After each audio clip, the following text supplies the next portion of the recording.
I feel like at some point in time, the prices will really drop Okay. for people to be able to buy those properties because it's too much in the That's market. interesting. Yeah, have to consistently price cancel. Reduce. Yeah, I made someone's dream become a reality. Hi guys, so I'm here with Christine Oile from Pam Golding, and we're just going to learn about her and talk about real estate over some dawa at Fiesta Farm.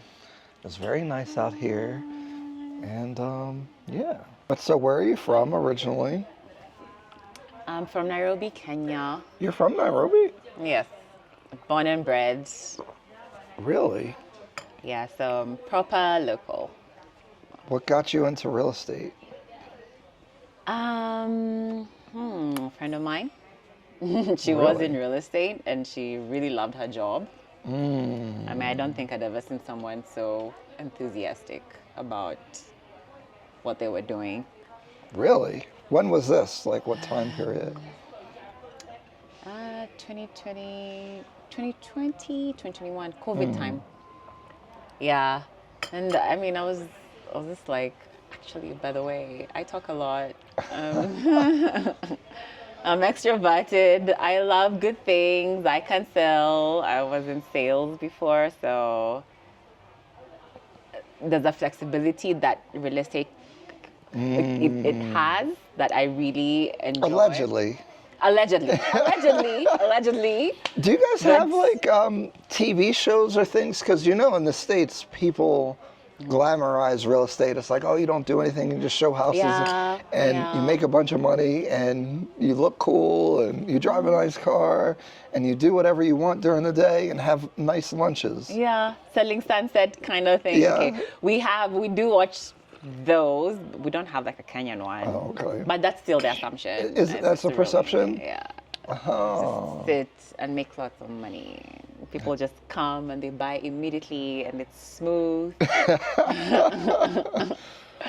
And I think I got into real estate because I also wanted to be in an industry where I would like grow as a person. You know, it stretches you in ways that you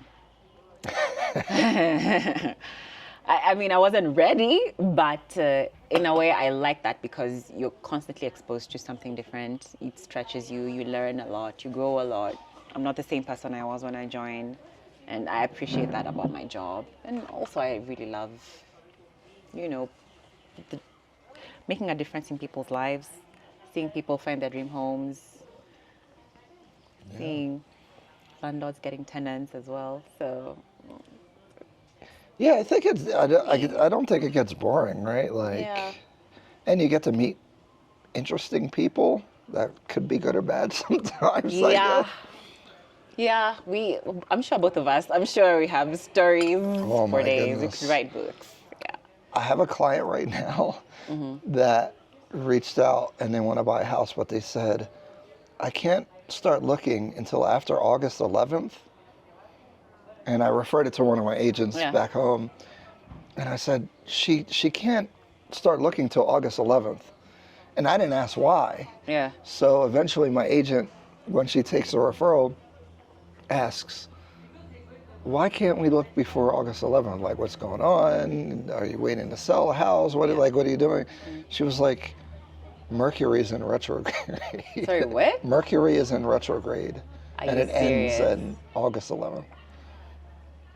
Yeah. So you meet interesting people. Yep. So what were you doing before real estate? I was in the automobile industry. Oh. So I was marketing, customer care department for one of the dealerships in Kenya. Oh, a dealership. Oh, okay. Like a big brand or? Yeah, it was a big brand. Okay. But I mean, it was just like my first job from school. Did you like it? Marketing? It was marketing. But it was a luxury brand. So like the brand was already there. It was very routine, to be honest. I think that's why that's what drove me to real estate. Because I mean, I was just like, yeah, I've done everything. I've gone to school, I've finished, I've graduated, I'm working. Like, is this it? Like, yeah. So I think I was searching. Then I did work for an NGO. Oh. I've done volunteer work for an NGO. We would train people from marginalized communities, show them how to start small businesses so they could Oh. support themselves. We treat them all view. Literally just expose them, and kind of build that esteem, belief in themselves to be able to take care of themselves. It was really nice, very fulfilling. Oh. But yeah, now the only problem with that is now the money. Yeah, yeah. And you also need it to survive. Right. So, yeah, when real estate came, I mean, that was a different phase in my life. I mean, I have the skills, I think, for what real estate requires. And I was like, this is so me, why not? And Okay. I was green as This beautiful place. yeah, Karen, so yeah. that was a challenge for me, but Okay. I love it. I love what I do. I love been that. It's been a long journey, but I'm grateful, and I think I would still do it again in another lifetime. Where did you go to school, and what did you go to school for? It's college, university. I know that these things mean different things here. So Yeah, university, more or less, at USIU. So it's United States International University. Oh, it all makes sense now. I don't know what that means, but yes.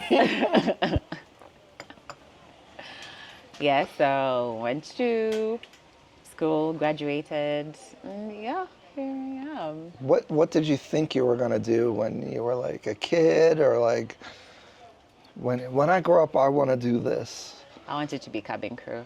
Yeah, wanted to everyone be says an air that. What is up hostess. with that? I mean, when we were kids, I mean, you'd see them and they look so nice and elegant, and I wanted to be that. I did get a chance to be that, Yeah. but my parents were so against it. They were so- against it? What did they want you to do? No, they're just like, because it was in Qatar, and they're like, yeah, you're going to be so far, and it's like a Muslim country, and they just didn't feel safe with me being there by myself. And you were like, oh, I'm not gonna do it then. Those people. Oh. But it's okay. It worked out. Hey, yeah, when some doors close, others open, right? Yes. So yeah, that I think I was going to be cabin crew. So starting in real estate in the U.S. is very, very, very, very hard. Yeah. There's so many people in the business. Yeah. And we have to get a license, and you have Yeah. to go to school, Yeah. and you can basically pick any brokerage that you want, kind of. I mean, some Okay. won't take you, but there's not a lot of downside for brokerages taking agents on. Okay. Because they pay commission only, basically. Yeah. They don't pay a salary. Yeah. So you kind of pick your brokerage. But then you're all excited, and you get set up with your brokerage, you get all your stuff together, and then you wake up, and I remember thinking, what do I do now? And it took me like about a year, maybe over a year, to do Yeah. my first transaction. I thought it was the hardest thing in the world. A year. Yeah. I think the a lot of States? agents have a hard time. Yeah. It's tough. A year is a long time. So I say that to say, how was your experience starting when you were green, as you say? I would say actually my first year was really nice. I mean, Really? considering I was green, I remember I sold 3 houses in my first year. Really? So that was How? really big for me. I think being in a real estate company brand from like Pam Golding Properties, because you're trained, they have strategies, so they hold your hand step by step. Oh. So it was actually a pretty good year for me, but my second year is when I really struggled. Really? Yeah, because now I was used to selling, and the expectations were like, since I've sold this, second year has to be even greater. And then Was it second because of year- COVID? 2020, I think the market, and then the elections. Oh. So people were really scared to release their property. There was no stock like that. people also not buying. Because of the election, Yeah, you think? So yeah, no they one wanted does anything. yeah, elections, because there's sometimes a bit of Instability. instability that comes. Oh. So it was very strange for me. It was very tough. I think I really struggled that year when I didn't make it. And then also the market I was in, because where I work, we are zoned. You put in, Right. if you're Kilimani, Kilimani is your area. If it's Lavington, Lavington is your area. That way you're able to get like proper focus, your market in depth. Yeah. You're able to deliver service faster, things like that. So I think as a company, we're also just penetrating that particular market. And What's your zone, so everyone knows? in Kilimani. So all your Kilimani needs, come to me. Yeah, so it was a really difficult market to penetrate.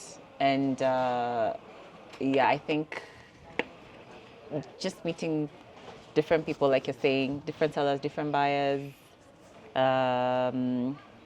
Some of them and put their properties in the market just to test the market, not really wanting to sell. Yeah, that's a tough one. Yeah, it's tough. I went through that a lot. They overpriced their property. Overpricing their property, zero sense of urgency. So when a property is overpriced, obviously, and it's already in the market, it's already exposed,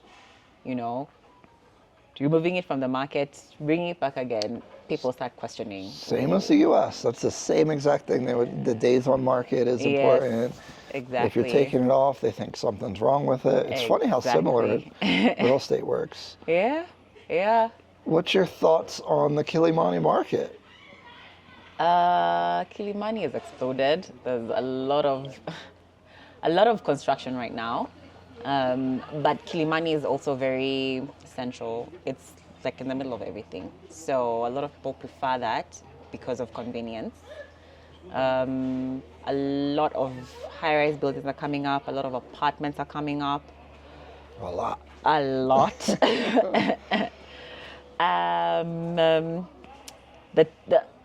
In the beginning, I think the target was for like foreigners. There's a lot of influx for foreigners.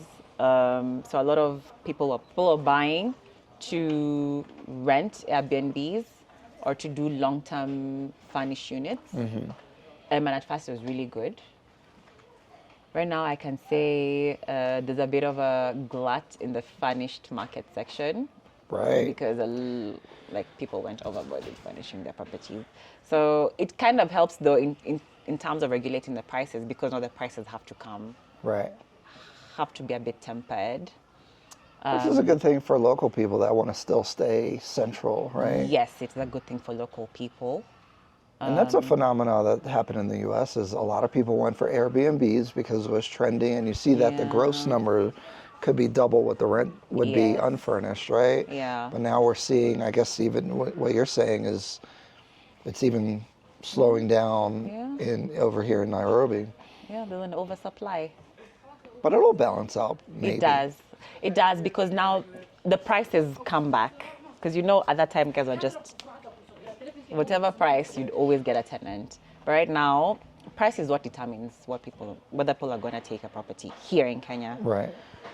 So if you price the property correctly, you're going to get tenants. But sometimes you have to even go lower. Bring it down. Exactly. Interesting. As the project's complete in Kilimani, do you think that, because it gets a kind of a reputation of being super congested, there's a lot of construction and noise, do you think some of those complaints will go down after some of the construction's completed? Because it looks like a lot of developers are now moving back to Westlands and building a lot, as opposed to Kilimani, which seems to have a lot of projects completing now. Yeah.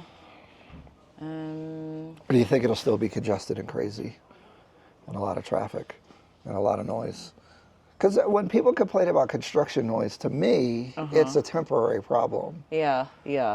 So, if you're buying long-term, I don't factor the construction noise into how I'm thinking about property there. Oh, yeah, but it depends on this person's what they wanted, when they wanted to start getting ROI. Yeah. Yeah. Okay. Some of them are like mortgage. And for them, they're like, I'm buying this property, I'm gonna get a tenant, and then it's gonna start paying the mortgage. Is gonna start paying itself. So it like the why. The reason is the why. I So see, I you see. always have to establish if you're a real estate, if you're selling, you have to ask what is the reason this person is buying, or why is the reason this person is selling. Because once you establish the why, then it doesn't matter. Like for you, it should not matter if it's construction or not. But for some people, because they want to start making money fast, then that will be a factor to be considered. How often do people buy with mortgages? In Kenya, a lot. Really? A lot. It depends on the market. I mean, there's the obviously the high-end luxury market section, the Karens and the Mudaigas. Those are people who are.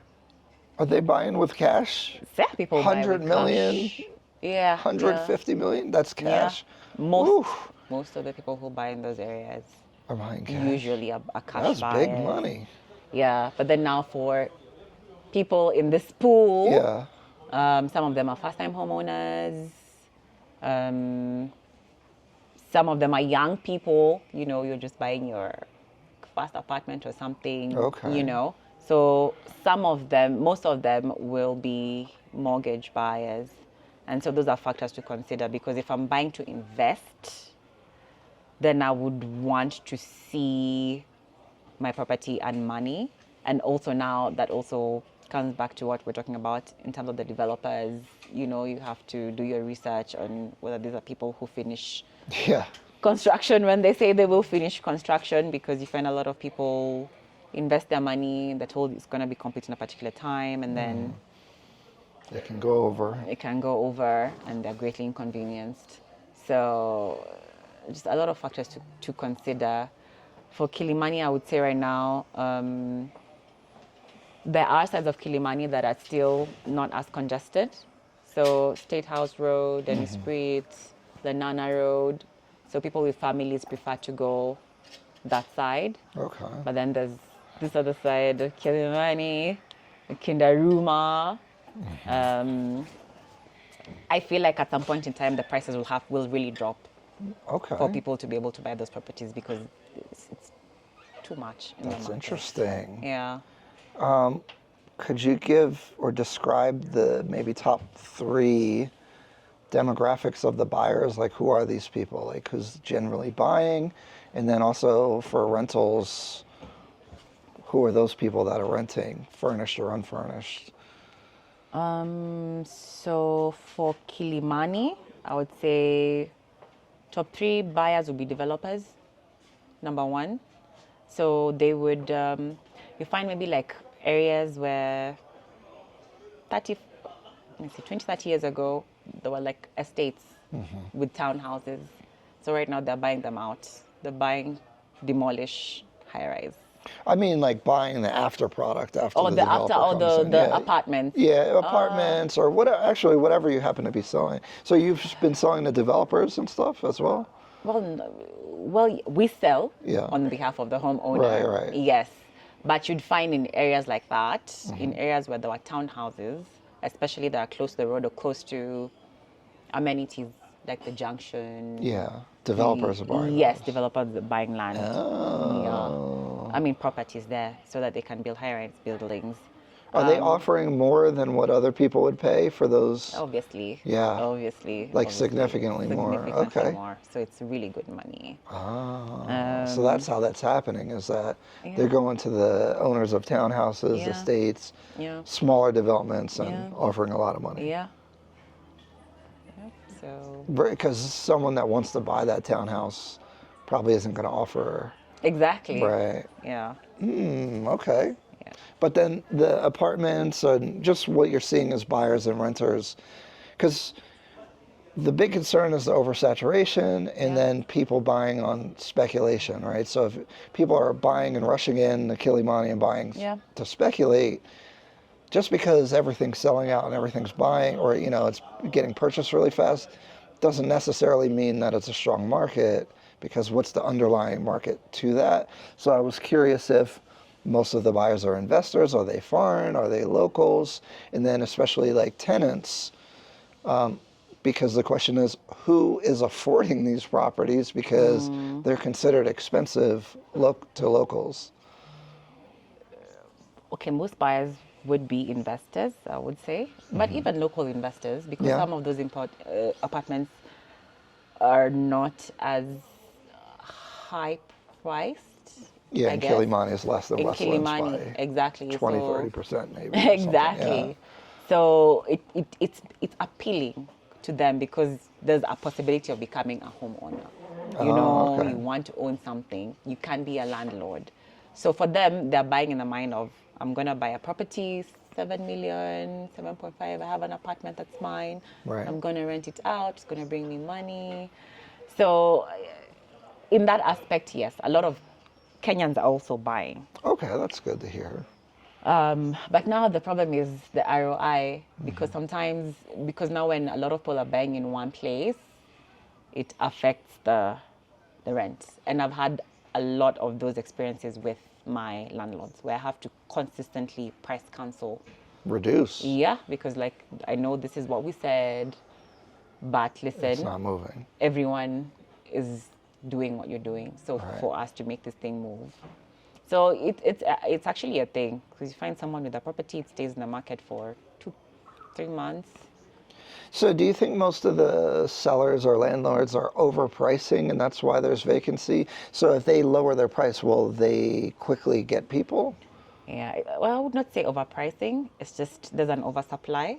So if everyone is doing the same thing you are doing, for you to be able to get a tenant, then you have to do something different. So unfortunately, that means you have to lower the price of your So property. what type of reductions are you seeing? Like, if I have a one bedroom at 65,000, am I having to go to 55 or I got to go to 45 or like what are these significant decreases that you're seeing or? Yeah, it depends. It Yeah. depends. There's one I had for 120. We had to lower it to 100. 2 bedroom? Yeah, that was a 3 bedroom.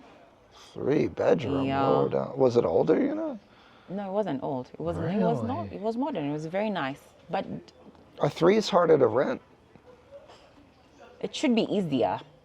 It should be Really? easier because I mean, most a 3 bedroom, someone couples, they have one child. You have a house help. You want room for, a guest when a guest comes. Yeah. But even that, if the price is not correct, That's there's not gonna- one we listed for 120. It had to go at it. I know it went for 85. Wow, that is a big reduction. Because it stayed for a while without getting someone, and then Really? the owner gets Okay. get to a point That's you get interesting. desperate because you need money. You want to. Your house is staying there. It's decreasing. In Yeah, it value. doesn't help you just sitting vacant, so you might as Exactly. well. So Wow. that is what we're foreseeing in the future. Prices are really gonna drop. I think Kenyans will feel good about that because there is a lot of pressure with gentrification and price increases and the UN coming and foreigners coming and making the prices high. That's interesting. Yeah, we want to see. I think though the foreigners will be concentrated in particular areas as well. So the Rundas, the Gigiris, the Mudaigas, Westlands definitely, and that's why you're seeing such an increase in Westlands because they're going to go there. So I think prices there might still remain competitive. Okay.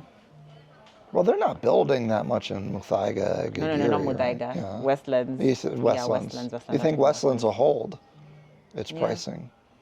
Sorry? You think Westlands will hold their pricing? It won't decrease the same way Kilimani may be? Maybe after a few years, but right now, no. Because Right there's a now. lot of projects that are Yeah. completing in the next 2 and 3 years. Yes, So we probably, yes. but the influx of more people, I don't know. Let's wait and see. Yeah, it's hard to predict. I think let's wait and see. Nairobi's so dynamic with everything that's going on. Very, very dynamic. And let's wait and see. Elections are coming, things like that. What's the process working with you? Like, what do you, like, you said you were getting photography on a property. Like, what does it look like working with Christine? Working with Christine. Yes. Okay, so usually, like I said, I'm from Pam Golding Properties. We do have a website. So sometimes landlords will call us, but sometimes I have to go to the market. I have to know what's going on in my market. So I'm all over Kilimani. All the caretakers know me, all the watchmen know me. So whenever there's something new in the market that's coming, I'm there. But for us, before I take a property, I mean, I have to sign a mandate, a contract with you that safeguards me and safeguards you. We have the option of exclusivity, and signing an exclusive mandate basically means that Pam Golding is the sole agency that has the right to market your property. And the good thing with that is that you get the best price for your property, because we create a scenario where it's tenants competing for a property and not many agents going to the market. Right. You know, that kind of fluctuates your price. And the good thing is we are a brand. So obviously the kind of tenants we bring, we have to do thorough research, background check on them. So we go all out, call their place of work, we call their former tenants, just to make sure you get quality. But also at the same time, before we list your property, we would have to have, you know, certain documentation from you, like proof of ownership, ID. So to also guarantee the people coming in that this property is also legit. Right. So we work very transparently. And when you give us your property, obviously we do show days. Show days is basically open house. We have a huge database because we've been in the game in Kenya, we've been here for I think 13 years. So we have a huge database. Your property gets exposed to our clients immediately, even if whether it's for sale or rentals. So we work with good time. You're able to get a tenant in good time. And we do follow-ups as well to make sure. We also have a maintenance division, a management division, managed leases. So if you want us to manage property for you, that's a whole other department. We do that, collect the rent, make sure the house is running, things like that. So it's... Does the management do short-term, like Airbnb management? No. No, just long-term. We Okay. just do long-term. Because there's a lot with it, okay. Yes. I think my observation from being here for a while is probably the biggest difference, which there's not a lot of differences between real estate sales business in the US and how it works here, actually, which is always interesting and surprising to me. But the one big difference that makes it a lot different is there's no central database of public listings. So in the US we have our multiple listing service, and then you have Zillow, Realtor.com. So any person can see transparent information of what stuff is listed for, who's listing it, the prices, the historical pricing, what it sold for 5, 10, 20 years ago. So we have all that information publicly available. And what I notice is that actually the knowledge of the agent in Kenya is more valuable because they may have information that another agent doesn't have. Same thing with clients, which makes me think, like, how do you go about finding clients? So if you have a listing that you're trying to sell, your network of people, how do you cultivate that? Basically, kind of how do you go about doing your business with your pool of clients? Show days are one of the most important things. Open house. Okay. So when we get properties, especially for sale, sometimes we don't even go to market because we have created systems within our own organization where we inform our clients, our client database, that this listing we've just acquired it. So before we even live on the market, we already have a pool of people who are already interested to come and look at the property. We do private showings. So basically, we invite them to come and look at the house just to get a feel and feedback from them. Because sometimes you find maybe a homeowner is convinced in their mind that the property should go for a particular price, right? So what we Happens a do lot. is like, okay, listen, we're not going to expose your property. Yes, I have a group of people. I'm going to take this property, and there's a way we curate it in our internal system. We Okay. send it to, I mean, at that point we have hot tenants list. We usually group them in categories. Hot buyers list. Oh, okay. Yeah, so we know that this person wanted to buy a house. This is what they were looking for. We create groups. We send them to those batches. We know the kind of budgets they have. Yeah. So we invite those few people to come and look at the properties, and then we get feedback from that. Usually we tell the homeowner, listen, if there are offers, these are the offers we have. So Right. if, let's say, you want to sell your house for 150 million, and the offers you're getting are like at maybe 110, between 110 and 120, we're able to tell them, listen, this is the price for your property. So it becomes easy. I can see your face. I've had this conversation. Yeah, exactly. So Because everyone loves their house. Everyone, oh, trust me, people are in love.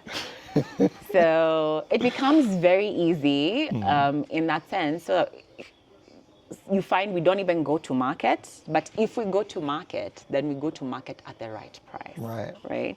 And so because we are a brand, like it's the goodness of working with brand is that people trust us. So whenever we go to market, you find people know that by the time Pam Golding is listing a property, we've done due diligence. We know it's legit. We know, Yeah, you skip some of the friction that you might have otherwise, right, on Exactly. independent listing. Yeah. Exactly. So, go to our listings in Karen. It's very easy to move. Not saying that it doesn't have challenges, but it's easier to move like that because we have the people, we have the name, we keep delivering. Yeah. Do the people listen to your advice or when you get the feedback? Some do. Some even do before. Some even do even without feedback. Really? Yeah. Some I'll tell them, listen, I've seen this house. This is what I think it should go for.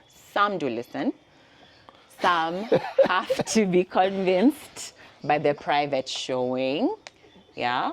And then, so for those who don't want, and if the properties are highly overpriced, then sometimes we do walk away. And we tell them, okay, listen, you try and sell. Because you'll just be because you have to spend a lot of time, because we have a system online, if other agents want to view a property, Yeah. they can just register it online, and we have That's- lock boxes and they get access. That's crazy. Yeah. Oh my God. Thank so God you we have don't to have that. manage it yourself. Yeah, yeah. And that's why we push for exclusivity, because exclusivity gives us the peace of mind of knowing, listen, I'm working on this property, I'm going to give it 100% because I know there's no other agent in town who has this. When you make it open, that's also an option, but the problem with open is usually you end up selling your property at the very lowest price. You find there are a lot of freelance agents. Some of them are interested in selling the house, but some of them, their core business is to charge for viewings.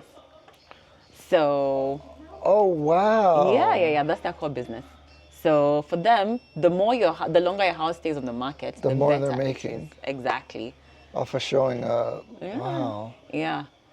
So, See, we don't really have that.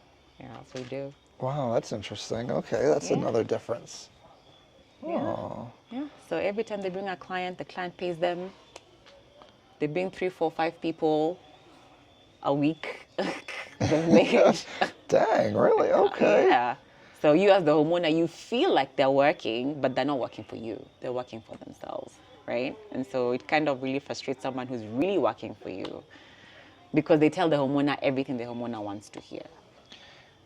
Yes, I see. Yeah, because I see how that could happen. I've dealt with that a little bit actually recently. Yeah. Exactly. Okay. What's your favorite thing about this business? My favorite thing about real estate, meeting new people.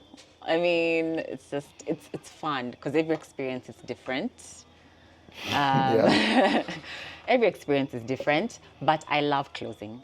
Oh, I love closing because there's so much work that goes behind the scenes, and just looking at the culmination of it all, like from the pitching to the showcasing to the listing to there's It's a a big thrill. accomplishment. Yeah, it's a Yeah. thrill, and you actually like I connected someone to their dream home. I made someone's dream become a reality. And then if a landlord was struggling, things like that, some landlords like come to us, distress sales, things like that. Like you're able to make a difference in these people's lives. There's a rush. It's like, I have to do it again. What's Yeah. your least favorite thing? When a deal falls apart, I don't know. My least favorite thing. Because for me, you can spend a lot of time and not get anything out of it sometimes. And for long periods of time, it could be not rewarding.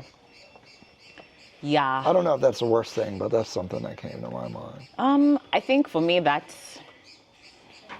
kind of is like it kind of exposes me to my weaknesses because I feel like sometimes you hope too much. I know I do that. You're like, okay, I know she did this, but she's still responding to my messages.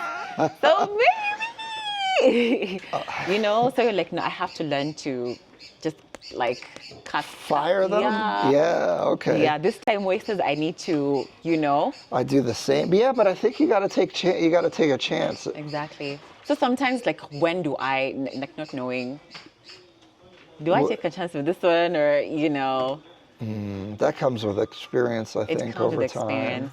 And the yeah. better you do, you can be a little more selective, right? Like, all right, I'm not working with this person. Exactly. So I'll refer them. Here's my colleague. like, but be careful, Yeah. Yeah. But yeah, I think the worst thing about my job. Yeah, I think the same when the deal falls apart Oh. because you put in so much work, and sometimes people are not as. It can be a thankless job. It can be a very thankless job. Like someone will tell you, let's meet, and then they don't show up. Oh, They don't my even tell you why they didn't show up. They just imagine you're there to do, and you're at the beck and call. And it's a lot of work to get places here sometimes. Traffic, Boda gets hit, the roads blocked, it's a lot going on. Yeah. Yeah, there's a day I showed, you can show someone even like 5 to 7 houses.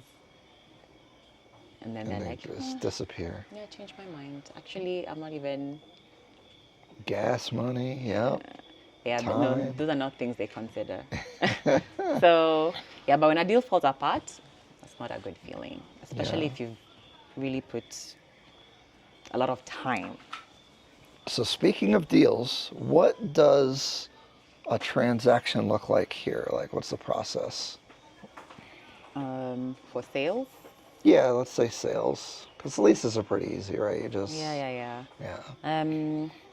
So for sale, what we usually do, client makes an offer. An offer is presented to the homeowner. Once the offer is accepted, then an introduction is done between the lawyers, usually on email, where you introduce, this is the buyer, this is the seller, this is the buyer's lawyer, this is the seller's lawyer. Then a buyer's lawyer is given the documentation, relevant documentation is shared, like the title deed. So he has to go do due diligence on the title deed. Once the title deed comes back and it is legit, there are no issues with the property, then a sales agreement is drafted. So once a sales agreement is drafted and both parties sign, usually that is where a deposit is paid. Usually it's 10%, but Okay. some people, depending on what the buyer and the seller agree, it can be higher. Who does the deposit go to? It goes to an escrow account. Oh, okay, it does. Yes, most of the time. But sometimes it can go to the Yikes. seller's account. Because Yeah. so we have regulated bank accounts for escrow. Oh. So like they're highly regulated. Do you have a similar, like do attorneys have escrow accounts that are? Or is it just like in his account? in his account. Oh, Sometimes, okay. yeah, we've had, yeah, that You cases can have where issues. those issues have been had. Yes, Oh, okay. yeah. So it's not as protected. They are some that are, yeah, it's not as protected, but now that again, importance of working with reputable firms, the same thing. Right. Yeah, so if you're working with a particular law firm, just be sure that these people are people who, yeah, because you've had, there are instances where lawyers have spent the money. Oh, yeah. Yeah. And Yeah, but so if you're buying, though, you can't dictate to the seller what. But it's not the buyer's issue. No, that becomes an issue between the seller and the seller's lawyer. Because if I've paid, Oh, I see. yeah, I if see. I've paid, Yeah, that's not my problem. I was thinking because we have a bunch of ways for buyers to get their escrow money back if the transaction doesn't Yeah, complete. sometimes they get the money back. Sometimes, depending on what was agreed on the sales agreement, They want to might get it forfeit. back. Yeah. Okay. Yeah. So after the sales agreement and the due diligence is done, then what? So now the lawyers take over. So the transfer of ownership from like the deed, the things to do with capital gains tax, things like that. So they do all do all behind the that. scenes, exactly. How long does all this take? Usually takes 90 days. Oh, that's not too bad. It's not too bad, but Does everything flows. and this might be a lawyer question, but how does the deed change hands? Does the lawyer just write a new deed and then they record it at the? I don't know how. No, I think now That might be a lawyer question. yeah, it has to go through Ardisasa, things like that, Online, through yeah. lands, Okay. Change. It has to show that ownership has changed from this Right. person to this person. So it's a bit of a process. Okay. But 90 days normally. Normally, it's 90 days From the beginning of purchasing? Like from the signing offer? of the sales agreement. From the sales agreement? Yes. So then add 2 more weeks because Yes. 2 weeks due diligence Yes. before that? Okay. Yes. 104 days. If the math is right. I don't know. Yeah. Yeah. Okay. Not a straightforward Wow. deal. And there's And that's nothing in with no between. problems? Yes. What type of problems happen? Like what's common? You can find issues with conversion sometimes because now there's a lot of digitization that is happening with title deeds. So sometimes you find the homeowner didn't think to do the conversion. So now that also comes in, has to take time. Sometimes the file is not found. There's a lot of things Wow. can happen within that process. Okay. Or sometimes, someone can just back out and unforeseeable emergency comes up. Are people buying property as is, or do you do an inspection? When do you do that? Is that part of the 14-day due diligence? What if or should I do that before I even get involved with the property and inspect it myself? How does that stuff work? It depends. So for cash buyers, they can buy as is because the bank is not really, they don't have to send anyone from the bank to come and see the house and do a valuation and things like that. Sometimes people, if the house is worn down, someone is like, I want to buy this and I want to build it up into something I want, so they'll take it as is. Right. But some people now, if you're paying through like the bank and things like that, the bank has to come and see someone, they have to come see the house, they have to even do their own valuation.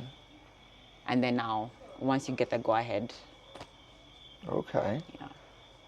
What if you find out something's leaking or like, in the transaction, there's some kind of problem? So usually that is usually stated that by the time you're transferring this property or you're selling this property, you've assured this buyer that the house is in a certain condition. But sometimes sellers do disclose.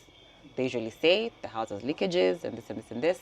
I didn't see the point of fixing it because I'm selling it. So what if they didn't know though, the buyer, and it wasn't disclosed? Like, is there any protection for the buyer for discovering issues? That it should be in the agreement that should something not be found correct, then some sort of recompense has to be done. Okay. Yeah. That makes sense. Well, look, it's dark out here now at this point. I know there was a time jump in here. We had to eat first, so that's where you guys saw the cut. Anything else you want to tell the people before we get out of here? Yeah, I'm Christine, obviously Pam Golding Properties. If you need any real estate, thank you so much. Thank you for your time today. Thank you as well. Have a good one. Until next time. Yep. See you guys.